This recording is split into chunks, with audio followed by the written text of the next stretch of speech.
Hey, what's up? This is Logan Mize, and you are listening to TNCRadio.live. Hey drivers, did you hear music on TNCRadio.live that you really liked? Or maybe you heard us interview an author of a book you'd like to read or listen to. You can get the books, music, and other products you hear about by going to our website at www.tncradio.live and clicking on the shopping cart.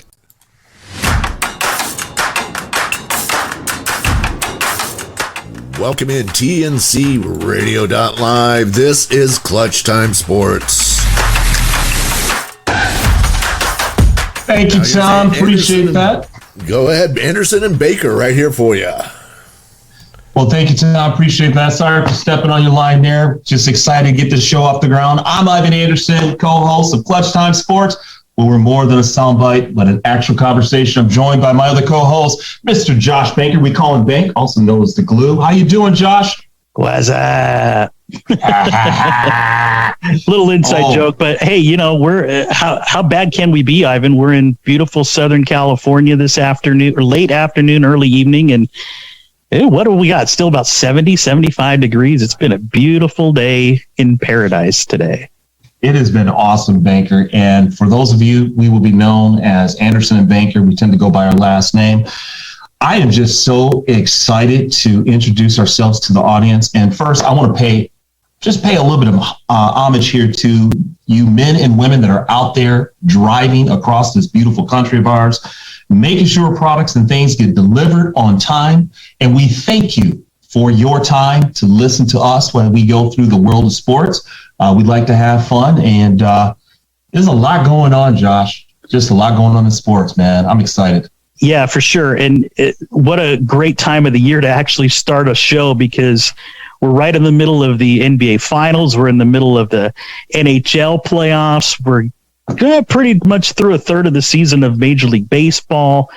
Got golf, NASCAR. I mean, you got so many things going on right now, and it's a fun time of year to be a sports fan. But you know what? It's just great to be out there talking with my brother from another mother, who I've had the pleasure of knowing for, dare I say, 25 years now. And like we've talked before, Ivan, hey, you know, we've been able to talk sports for 25 years now, and we still actually like each other. And, you know, I know you mentioned earlier that this show is going to be more than just a soundbite, but an actual conversation. And, you know, as we want to get our listeners to get to know us a little bit here, we want to make sure that you all know that we're not going to know everything about sports. I mean, nobody does. I mean, there's just so much to know and so much to learn, and it keeps evolving day after day after day. But also the fact that we don't want to be a show that you hear like on ESPN or wherever that is just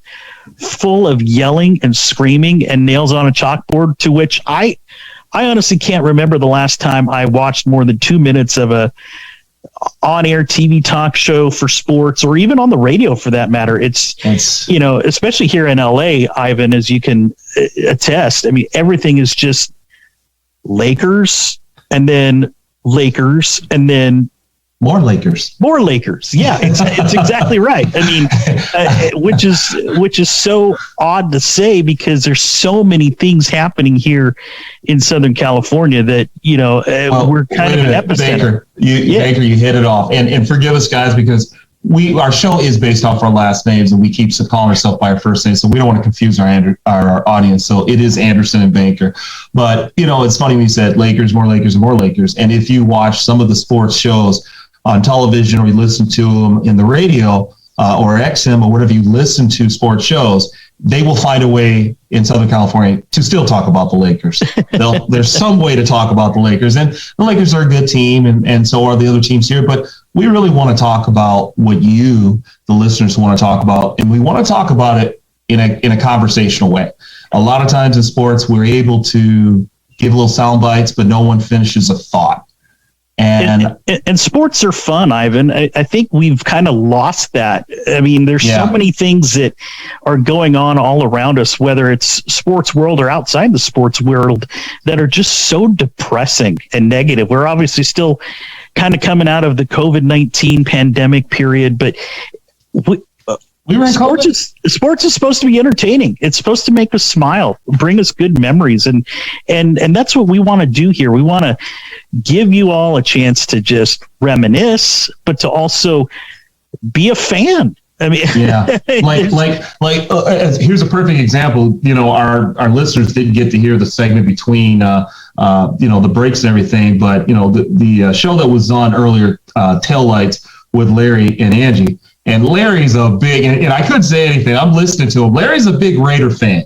I mean, he had the audacity to talk about the Steelers, but that's okay, Larry. I can't wait till our teams play against each other. I'm a big Steeler fan. He's a big Raider fan. AFC is going to be very interesting, and I'm waiting for us to play each other. We can play each other in Vegas, or we can go to the terrible tile section of the Pittsburgh Steelers, but that's going to be a gorgeous game. That's going to be such a gorgeous game, but I just had to throw that in there real quick. Oh, no worries. I totally agree with you. But I mean, just getting back to what I was saying, we want to build your trust and establish a relationship with all you in the next couple of weeks. We'll maybe get some guests on here and also interact with you, whoever you are that are watching, listening this afternoon, or late evening, depending on where you are. We're still on the West Coast, so the sun's still out here, but we want to make this interactive. We just want to make it fun. I mean, there's just so many things that sports talk shows go over today that all they're really in for are ratings. And yeah, if you're in the TV business, of course, that's what you're supposed to be for, because that brings in the dollars. But that doesn't involve the fans. That involves who could shout over the other one the loudest. And we don't want to be that. We want to be a team that will give you a chance to smile, interact, and just have a good time over we're only on for an hour. And if you want to talk sports, you could talk for 5 hours and feel like it's an hour. Honestly. Exactly. So, yeah, we just want to bring some light into people's worlds wherever you are. And we're just so honored that you're all here with us and giving us the opportunity to be here. And just to give you a little bit of background about Anderson and Banker, Banker and I both started ourselves in sports. We started off at ESPN, and then we all went our separate ways into other things. You went to PA announcing. I went on into Fox Sports Net for a second and local. And then you went off into college baseball and college basketball as the PA announcer. And that's why we continue to keep this whole thing of talking sports. And let's not mention, if we got some of our friends listening out there, our lifelong fantasy football league, which every year, I swear, I'm going to quit.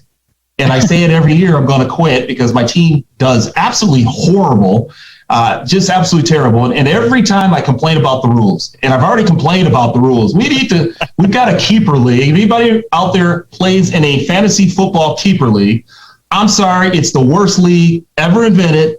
You got 4 guys that you get to keep for the next season, and they wind up being the top 10 best players in the best positions, whether it's wide receiver, quarterback, tight end, running back. I could never get a good running back because they're all taken. So I just had to throw that out there. That's how long we've known each other. We wish we had the wherewithal of starting a national fantasy football league, because I could just imagine how wealthy we would be right now. If I think about that, we've been playing fantasy football for almost 3 decades. I'm just trying to figure how long you want to be on the soapbox about your team being the way it is. Fans and listeners, don't let Ivan's depression on his fantasy football team take away from your ability in thinking that he can't produce a good sports talk show, because he can still talk great sports. Unfortunately, sometimes fantasy football doesn't quite translate. And hey, let's be honest, it's all luck anyway, whether you get injuries or not, or whatever the case may be. But hey, yeah, I mean, like I said before too, I mean, sports is so broad. We'll never be able to know all of it at any time that anybody asks us certain questions. But yeah, I mean, at some point we can start talking fantasy football when that gets closer on at the end of August. And then, I know Ivan knows this, but I'm still even to this day, a big wrestling guy. And I know a lot of you out there are still big fans of wrestling. And here we go.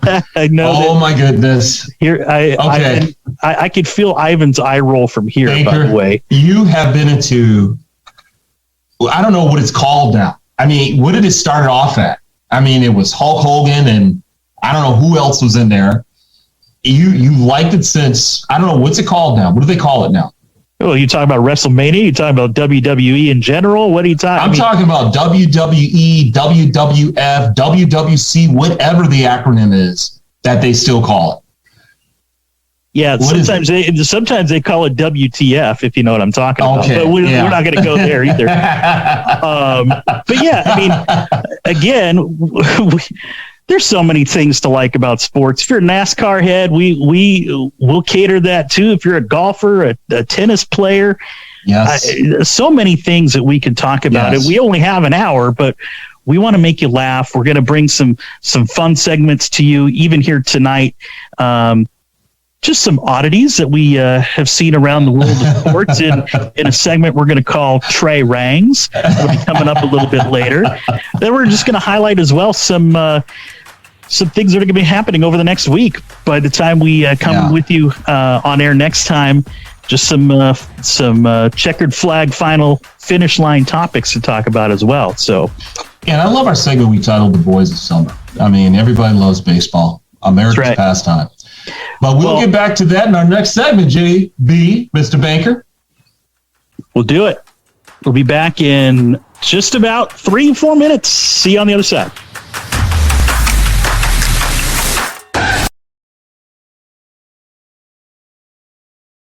Join Shelley Johnson and Kathy Tuccaro every Tuesday at 7 p.m. Central Time for Women Road Warriors on your driver navigation station, tncradio.live. This blog on tncradio.live is brought to you by the Truckers Network at app.thetruckersnetwork.net. 6 safety tips for truck driving in hot weather. Driving in the heat can create dangerous situations for truck drivers. Drivers need to take specific precautions before hitting the road in extreme heat. With the incoming heat wave dubbed as a heat dome by the National Weather Service, drivers need to be aware of how to safely drive in these weather conditions. Follow our 6 safety tips for truck driving in hot weather. Every truck driver needs to complete a pre-trip inspection before driving, especially in hot weather. Check tires. Heat can have a huge effect on your tires. As the temperature increases, so does the air pressure in your tires. During the hottest months of the year, it's important to frequently check your tire pressure. Frequently checking on your tires can save you from a blowout. To get an accurate measurement, wait for your tires to cool down before checking the pressure. The heat and friction from the road cause your tires to warm up, which will cause a rise in tire pressure. Also, don't be afraid to take a break every couple of hours to let your tires cool down. While traveling in the summer months, you may want to give yourself some extra time to stop and check on your tires. Protect your engine. Not only should you protect yourself from the heat this summer, but you should also protect your engine.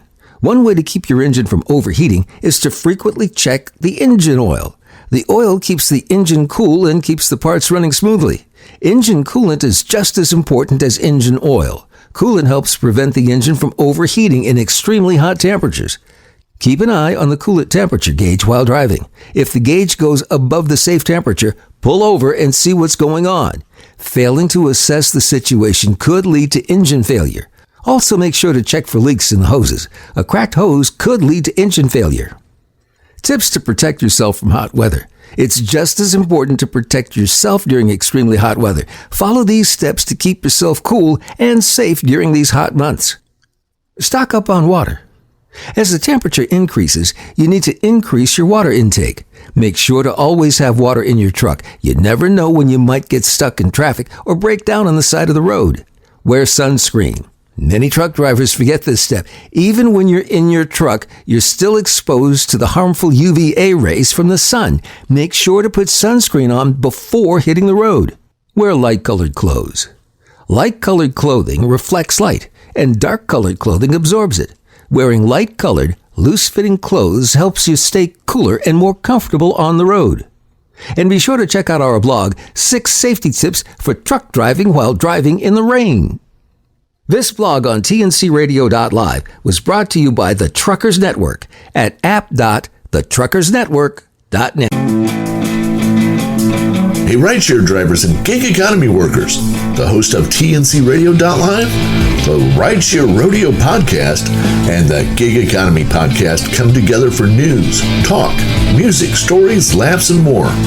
We're live Fridays at 7 p.m. Eastern, 6 p.m. Central, right here on TNC Radio.live.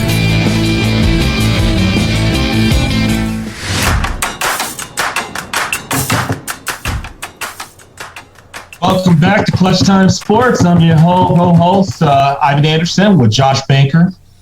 JB, we are really having a good time here. I think we're having a little too much fun. But I've got a great segment, everybody. We call this The Why in Sports.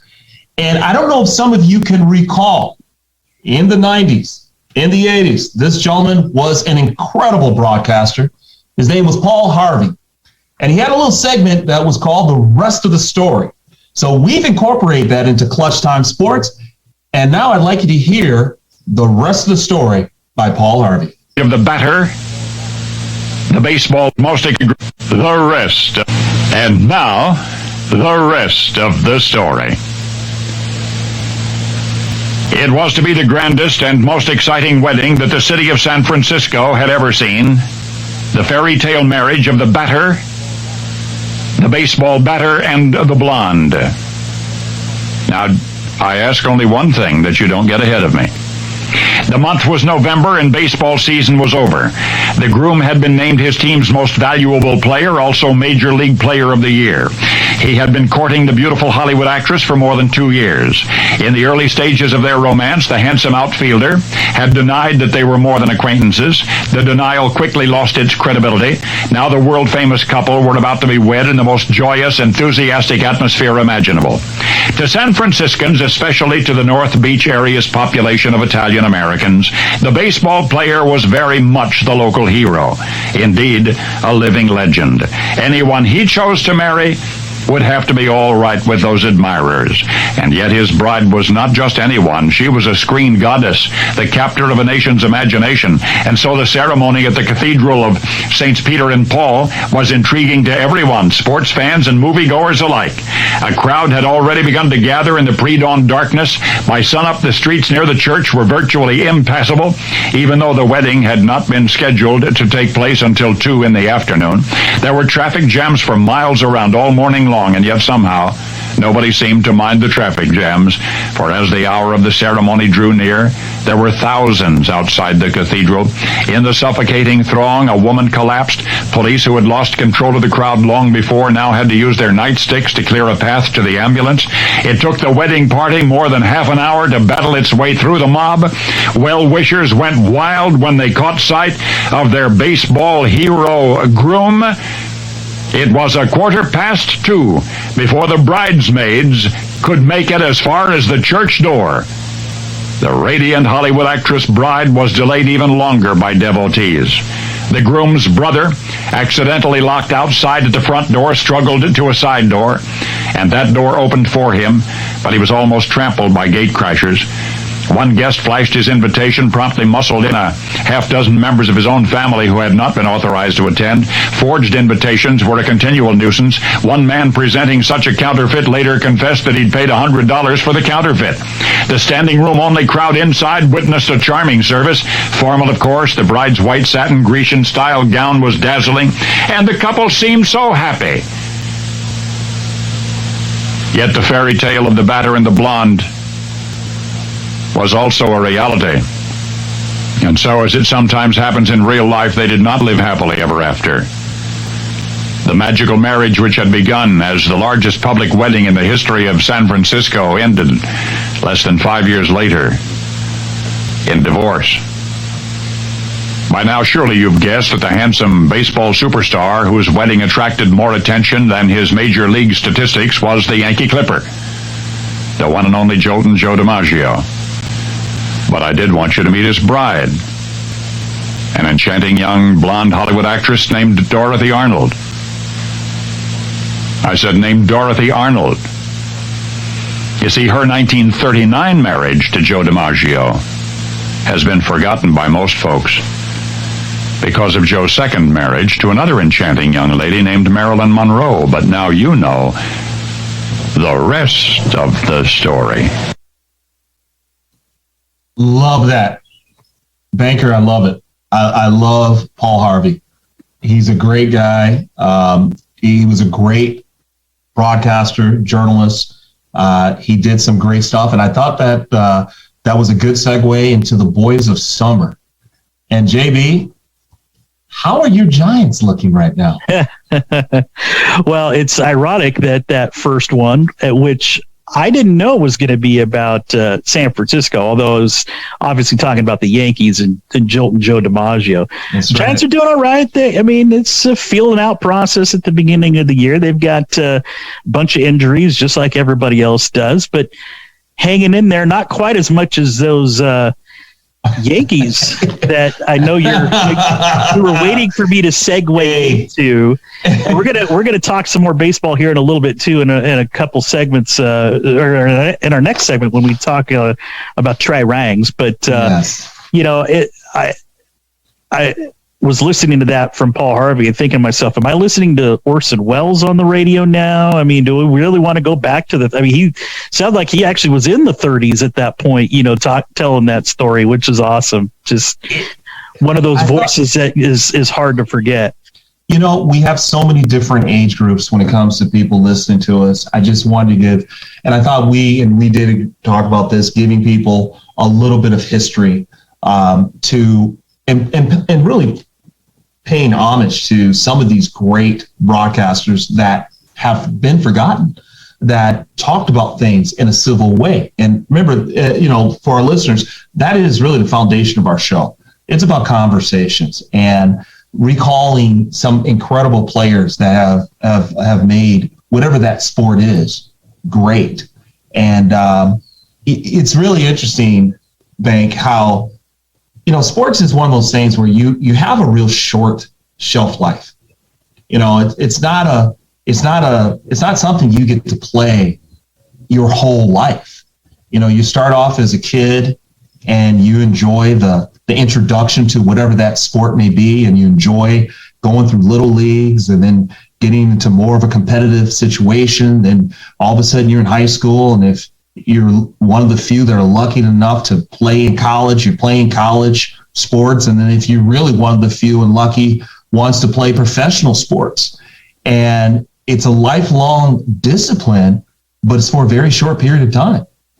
And it gives you a reality too, because I believe the stat was that less than 1% of all collegiate athletes make it to the pros.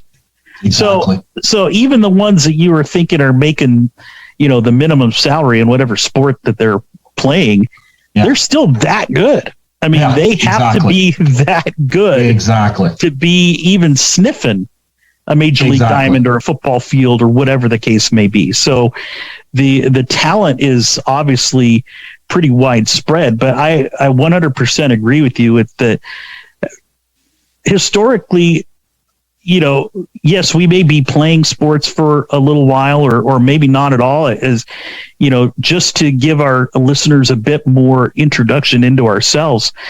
I'm a man with a disability. I've never been able to play sports. And so my ability or my disability, I guess is probably the best way to say it, is not something that has ever inhibited me, at least from being somebody that has wanted to put my own spin and get in the game one way or another. Okay, maybe it was on a little league team and I got in a bat here or two, but I never played the field. I couldn't even put a glove on my hand. I mean, that's how serious it is. I got a very rare arthritic condition, so couldn't even put a glove on my hand. And yet my thought was, okay, if I can't play, and my brother and sister could attest to this, I would stay up at night listening to a Giants game on the radio.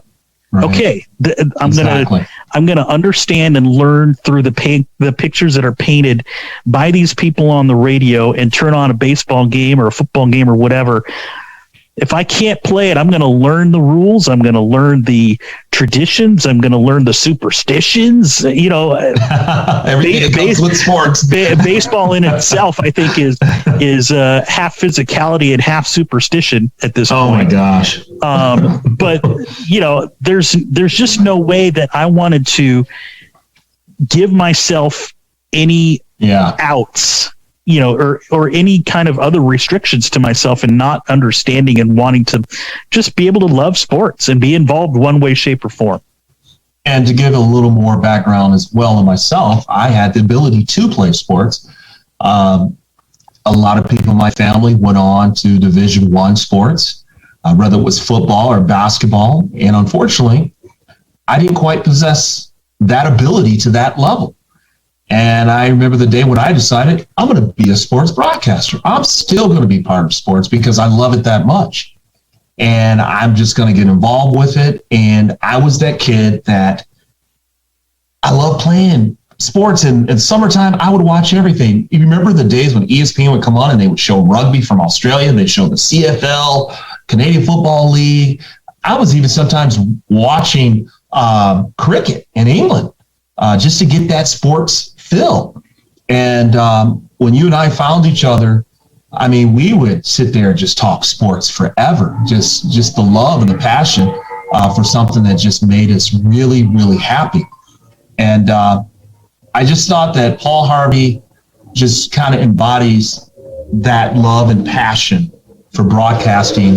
And though his segments are old, because the unfortunate thing is he did lose his life in 2009, but the man was born in 1918, lived a very good life till 2009. But I just think about those segments that he does on sports that were so exciting and so intriguing. Anyways, we're at the top of the hour, bottom of the hour. So we're going to sign out for a second and we'll be back to you in the next segment. Be sure to catch the Truckers Network radio show with your host, Shelley Johnson, weekdays at 3 p.m. Central, 4 p.m. Eastern, right here on tncradio.live.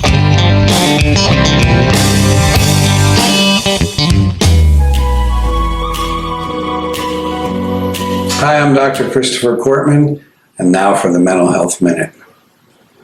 The great psychotherapist Maxie Maltzby once wrote that there are 5 criteria to assess whether our thoughts are rational or not. In his opinion, we only wanted to think rational thoughts. An irrational thought is actually something that's going to create emotional pain and get us in trouble in some way or another. So here they are, the 5 criteria for rational thinking. First, is my thought in line with objective reality? In other words, is it true, or am I exaggerating and creating falsehoods? Secondly, is it likely to make me feel the way I want to feel? Again, is this a thought that promotes my mental health, or is it something that makes me feel frightened or anxious or resentful? Thirdly, is it problem solving? Rational thinking should solve problems, not create bigger ones. Number 4, is it in line with my long-term best interest? Rational thoughts are not only good for me in the here and now, but they help me in the long term. And again, gratitude, optimism, forgiveness, that promotes my long-term best interest.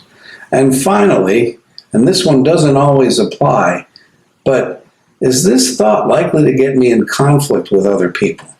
If the answer to that one is yes, then it's usually not a rational thought.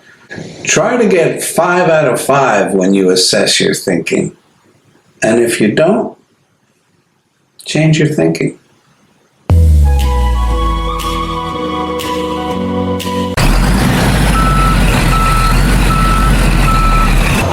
For the latest in Houston traffic, weather, news, and information, don't miss the Evening Surge on tncradio.live.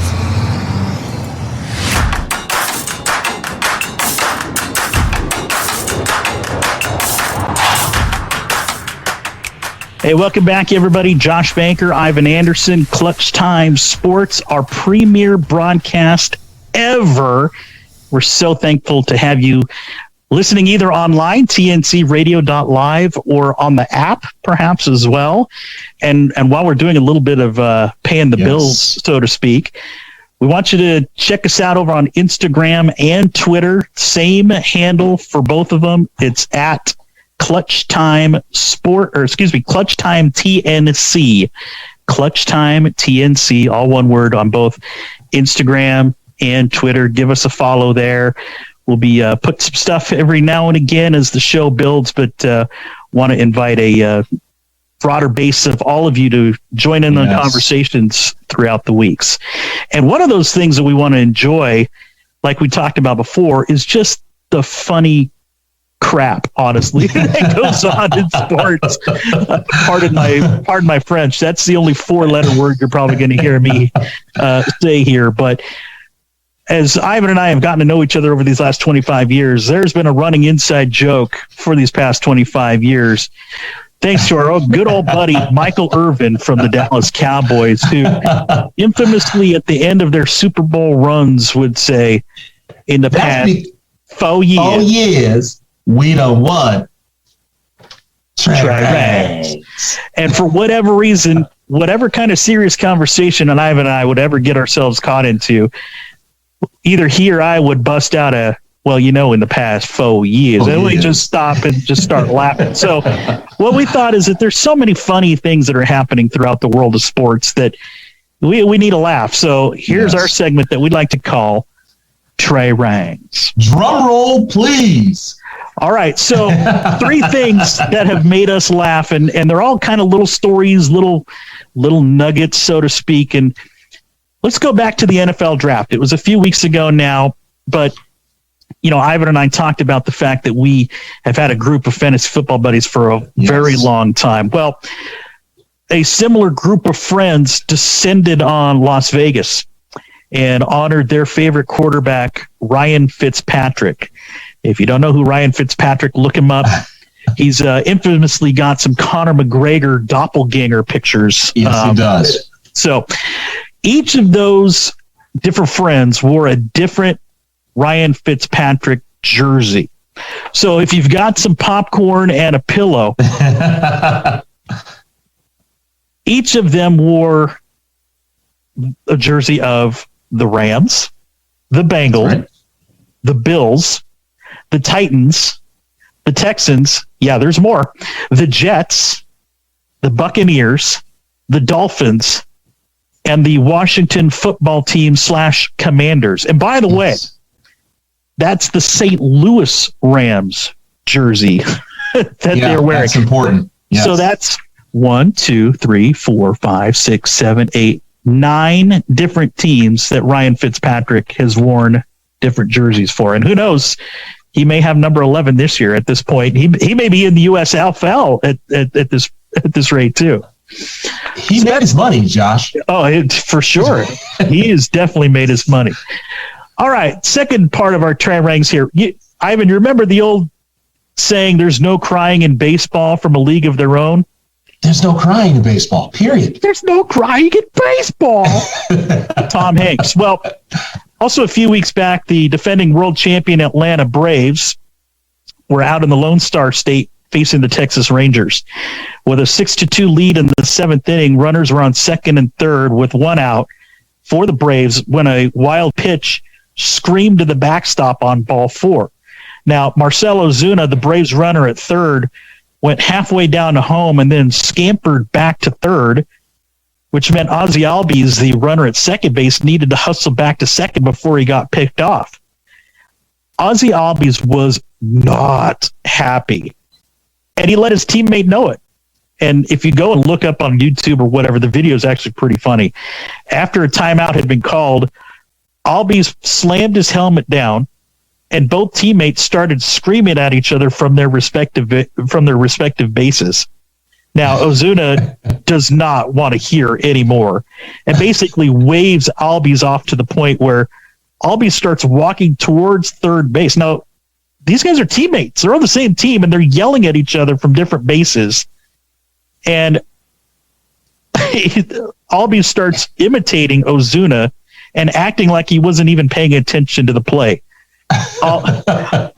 Albie tells him to wake the F up, to which Ozuna takes off his helmet and running mitten, because, you know, all these baseball players have to use an oven mitt now to slide anymore. And he wants to give his helmet and his mitten to Albies. Well, apparently there is still crying in baseball, even for the defending world championship Braves. Let's be honest, Josh. Billy Martin would be proud of them both. Oh my goodness. Billy Martin, Earl Weaver. Oh yeah. All these guys would be very happy for sure. And the final Trey of our Trey Rangs. Let's give a shout out to the over 25,000 people that ran the entire 2022 Blue Cross Broad Street Run in Philadelphia, which is an annual 10-mile event that happened a few Sundays back. You know, fans get pretty into these sort of things, Ivan, and while they may have been disappointed that it wasn't the real guy, there was another guy that was spotted running the entire 10-mile event in an Allen Iverson jersey. Wow. Rocking the cornrows, and wow, he dribbled a basketball the entire length of the race. 10 miles. That's pretty good. Many of the spectators were baffled because there weren't any fouls called. So, I mean, they boo Santa Claus. So, you know, might as well do that too. And, you know, a lot of this is tongue in cheek, by the way, wink, wink. Race officials said that there were more broken ankles this year than in any other year of the race. And then when reporters asked that runner how long he'd practiced before doing this real race, the runner said, "Practice?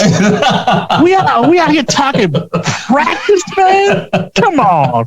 We're talking practice, dude." And that, ladies and gentlemen, is our Trey Rangs. Trey Rangs. Oh, that is so awesome. JV, we're talking practice. Can you imagine doing, you know, getting an Allen Iverson jersey? Okay, not a big deal, but, you know, doing your cornrows and then dribbling a basketball while running 10 miles. Let's think about how heavy and I don't know if this is authentic or not, but I'm thinking about an authentic Allen Iverson jersey. That thing's pretty heavy. It's not a light, you know, it's not a light top.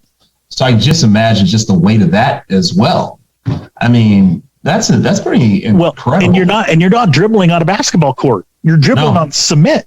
Oh yeah, and it's uneven, and you've got potholes and different things of that nature. You dribble good once on a speed bump, and that thing could be, you know, in the third row. And that's real good. But I got to go back to the Fitzpatrick thing. You talking about surviving in the NFL? I mean, I don't care. I chalk that up to survival. I mean, if you can play on 9 different teams and whatever the league minimum is by the time you become a veteran, I think after 3 or 4 years, you're considered a veteran. And therefore there's even league minimums in the NFL. That's pretty good coin. I'll take it. Well, and the average shelf life for a running back is like 3.2 years or something like that. So right. I know the quarterback has gotten a lot more protected over the last decade or so with different rules and stuff, but you also have to have the talent to be able to be reliable enough, even as a backup quarterback, to be on the Rams, Bengals, Bills, Titans, Texans, Jets. Yeah. I mean, I'm surprised it didn't say like Houston Oilers and Baltimore Colts. You said Houston Oilers. When's the last time we heard that name? There you go. Oh my goodness, the Houston Oilers. The minute you said that, I thought about myself being a small child and Earl Campbell was running the football. Just give Earl the ball, get out of the way, doggone it. I think at some point he's probably even played for the LA Raiders, the Oakland Raiders, the Las Vegas Raiders, and I don't know where they're going to be up next, the Mexico City Raiders or something. Hey, at this you know point. what? But if you think about the position, and that's what I love about our show. We get to talk about these things. These are the unsung heroes. You think about the position of the backup quarterback. His primary job is signal calling for the coach. That is his primary job. If you look at any NFL team that's out there, the backup quarterback, for the most part, will be standing next to the coach, and he will be hand signaling some of the plays that maybe they don't want to, say into the headphone that's in most of the helmets of quarterbacks today. But the backup quarterback is usually the guy, he's kind of like the understudy in a Broadway play. He pretty much knows the lines better than the starting guy, but he just necessarily doesn't have that extra oomph to get that team where it probably should go. Yeah, he basically is poised to be the guy to not screw it up while the starter is out. Right. just make it to where you survive. And yes, if you win every now and again, great. But then again, you bang your head against the wall and Kurt Warner comes in and becomes an NFL Hall of Famer too. So, I mean, there's so many things that backup quarterbacks can become, but also just becoming a consistent, well-rounded backup NFL player. There's nothing wrong with that. And speaking of nothing wrong with that, we're backing up with another break, coming back for our finishing line topics of the night. An hour's gone by really fast, Ivan. We'll be back in a minute. Catch Landline Now every night at 11 p.m. Eastern Time, along with an encore presentation weekdays at noon, right here on tncradio.live. Living life on the road can be exhausting. It's not uncommon for truckers to live inside their truck more than their own home. Other than the essential clothing, hygiene, and sleeping items, here are some items every truck driver needs to make life on the road more pleasant and feel more like home. A seat cushion.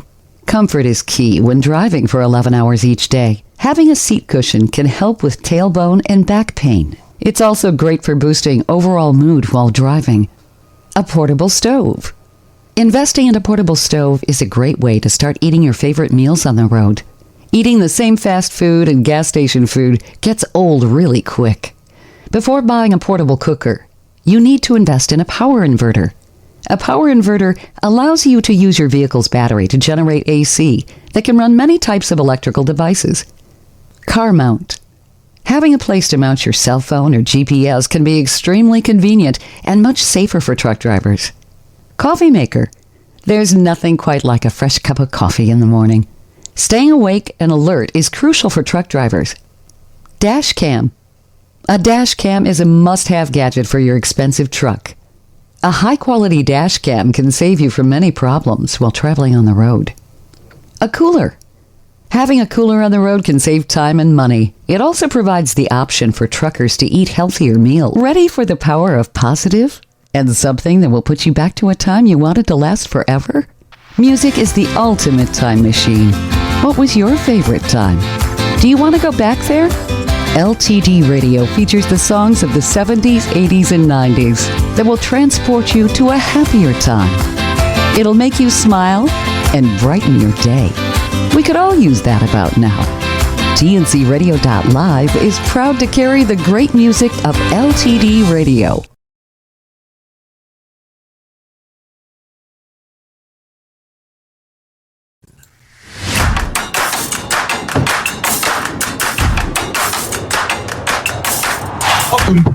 Welcome back to Clutch Time Sports. I'm your co-host, Ivan Anderson, with Josh Banker. And JB, we're in that home stretch. We're up on third base, got one out, and bases are loaded. And I'm looking to hit an RBI because it is time for our checkered flags, which is the upcoming sporting events for this week. And we know a lot of you want to know what's going on with baseball. We know it. And basketball, football. Well, it's really not NFL football. I think USFL has been playing right now. So, JB, what do you got for me? Yeah. I don't think we count the USFL just yet until we get more than one stadium that hosts a game every week. Maybe that's when we'll start counting all that stuff. But hey, let's hit on a few things that are happening this next week before the time we meet again next Wednesday, same time, 6:00 Pacific here on the West Coast where we are, and 9:00 out on the East Coast. And again, that's every Wednesday here on TNCRadio.live or on the TNC Radio app. So, Ivan, a few things we haven't actually really talked about. I know you have a special place in your heart for Canada. Well, Canada. Yeah. So Unfortunately, all the Canadian hockey teams are out. Yes, they are. But the Rangers and Lightning are in a really good Eastern Conference Finals series, tied at 2. Right. The winner will face the Avalanche. Colorado Avalanche. Yeah, they swept the final remaining Canadian team out of the NHL playoffs, the Edmonton Oilers. They didn't just sweep them, Josh. They destroyed them. They put a bunch of sand on those oil slicks, and they're good to go. But next few games are on Thursday, Saturday, and Tuesday. So by the time we get back with you next week, we'll have a winner of that series. Awesome. And see who we got for the Stanley Cup coming up. That will be good. That'll be the Avalanche's second time in the Stanley Cup Finals. I think the second time in 2 decades. I think the first time they went was about the early 2000s. And they got a heck of a team this year. They got a powerhouse team. The Oilers just did not have enough. I mean, from day one of the puck dropping, you could see the Oilers were in trouble. And they just could not do anything. And even in the last game, here they are, 3-0. Even in the last game, they kept scoring on the Avalanche, but it was like the Avalanche was just ferocious. Like, Oilers would score, Avalanche come down and score. And you just can see, like, you're just delaying the inevitable. It's going to happen. Colorado's going to the Stanley Cup Finals. It's a wrap. And I actually watched that game. I'm actually a hockey fan, not a huge hockey fan. I'm a pretty good hockey fan. I used to like the Rangers. The Rangers were a big team of mine. And then somewhere along the line, I did fall in love with the Maple Leafs. I'm sorry. I'm a Maple Leaf fan now. And I have to say this. My wife is from Canada. She is a Montreal Canadiens fan. And pretty much anybody in Canada loves Montreal. They're just a good team. And so it'll be exciting. Let's leave the Canadian accents to her. You say that, right? Yeah, exactly. But also happening up in Toronto this weekend, if you're a golf fan, we've got the RBC Canadian Open. Yes. And why am I really mentioning that? Well, because next week is the U.S. Open, and a major topic of conversation we might have to talk about next week, Ivan, is this new Saudi Arabian backed golf league that is trying to come up and be a rival of the PGA Tour, and they have stolen a bunch of big names, have already committed to play in this league that's basically being run and backed by Greg Norman is the guy that's running all that. So backed by Saudi Arabia, and I believe they gave Mickelson some $200 million contract, and I don't know the full details about that because I have not had a chance to read about it, but I do know this. The PGA is trying to ban players from playing in it. And really what it's about, if you look at it, it's about competition. There's no other golf league in the United States but the PGA. And ever since the Saudi new league has been threatening, the PGA has been making changes. They've been making changes on purse sizes. They've been making changes on some of the money plays. And so it's actually it's working. It's putting pressure on the PGA. And I would like to go into detail next week about it because I'm really excited to see what is actually going to happen. I mean, we've already had, I believe 4 players decide to drop their big PGA names. card. Yeah, we've got, like you said, Phil Mickelson, but Dustin Johnson, Bryson DeChambeau today said that he was going out there. So a lot of big names already committing to that. But yes, let's talk about that more next week because for all you NASCAR fans, if you're, this is the checkered flag finish line here. They're out in Sonoma, out here in California this week. Yeah. Yes, they are. Who wouldn't want to drive out in Sonoma for, 4 hours, right? I mean, it's too bad they're not actually getting to drive through wine country. That would be even better. Tickets are still available from this, from what I understand, but it's the Toyota Save Mark 350. I believe it is part of the NASCAR series. So there's series points on the line for this. 110 laps, 218.9 on 9 miles average per hour. I take my hat off to race car drivers because anyone who doesn't think that that's a sport, sitting there running 110 laps, the amount of focus that you have to have going around at 200 plus miles per hour. It's not even funny. Think about when you're out there just driving your car and you're trying to hit 100 100 miles per hour, 105 miles per hour. You start backing off that thing, I'm like, ooh, this is getting a little out of control. Get a little air underneath the car and everything. So I'm excited about that race. I think it's going to be a fun race. You guys catch that on Sunday at 4 p.m. from my understanding Eastern time. So I'm looking forward to hearing some takes on people that might watch that race that's coming up this Sunday.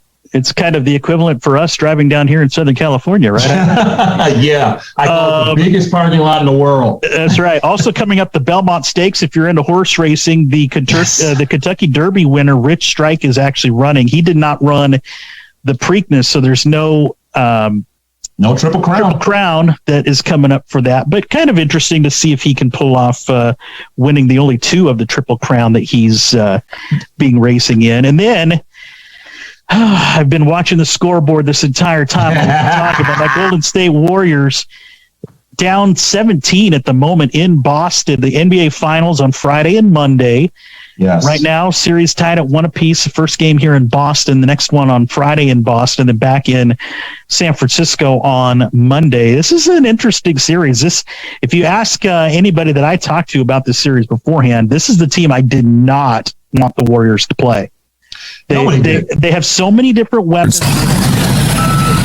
capable of switching on to different players, and it's already been a physical demanding series as well. But as we're kind of running out of time here, Ivan, I have to mention as well, speaking of San Francisco, my Giants, they're back with their old rivals against the Dodgers. Clayton Kershaw's coming off the injured list on Sunday. Of course, why not?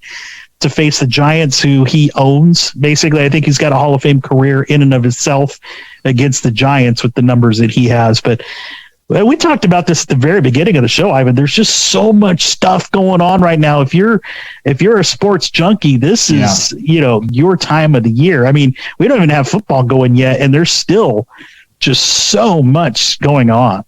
It's ridiculous. And getting back to basketball real quick about San Francisco and Boston.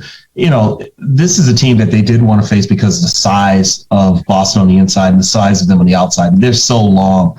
But I'm interested in seeing what your Giants are going to do against the Dodgers as well. I mean, in the National League West, the Dodgers are in first place. And I'm just interested to see what the Giants are going to do. I don't expect the Giants to be at the bottom or towards the end of the NL West. I'm expecting them to have a little rally here. So I would say, I'm guessing, and I'm not a Giants fan, I'm a Yankees fan, but I'm going to say your Giants are going to be somewhere in second place. They're in third place right now, but I'm thinking they're going to be in second place before the end of July here. So. Well, and another set of topic of conversation for next week as well, for just baseball in general. We've got the universal DH this year, and they've expanded the playoffs. Another team is going to be in, so they're going to have a third wild card this year, which I don't think has been as highly promoted as some of the other things that have been happening in baseball over the first couple of months because of the strike that happened. Or actually it was a lockout. It wasn't a strike, but regardless, the Giants, my Giants, I will unapologetically announce that they are my Giants. Are just got to keep their heads above water for the most part. But I got to jump in here with my Yankees. Okay, my Yankees haven't played like this since Derek Jeter won his last pennant and World Series. They are playing out of their socks right now. Pardon the pun. Well, thankfully the Red Sox are actually starting to play better. It's the Angels here in Southern California. Oh my goodness, 13 in a row. Their manager's already been fired. Yikes. Well, hey, Ivan, we're running out of time, and I just want to say on behalf of all of us here at TNC Radio, Ivan, myself, it's been an honor to be with you. Hopefully you've enjoyed this first premiere episode. Please hit us up on Instagram and Facebook at Clutch Time TNC, and give us a listen. We'll be back here next week, 9 o'clock Eastern, 6 o'clock Pacific. Until then, have a good one.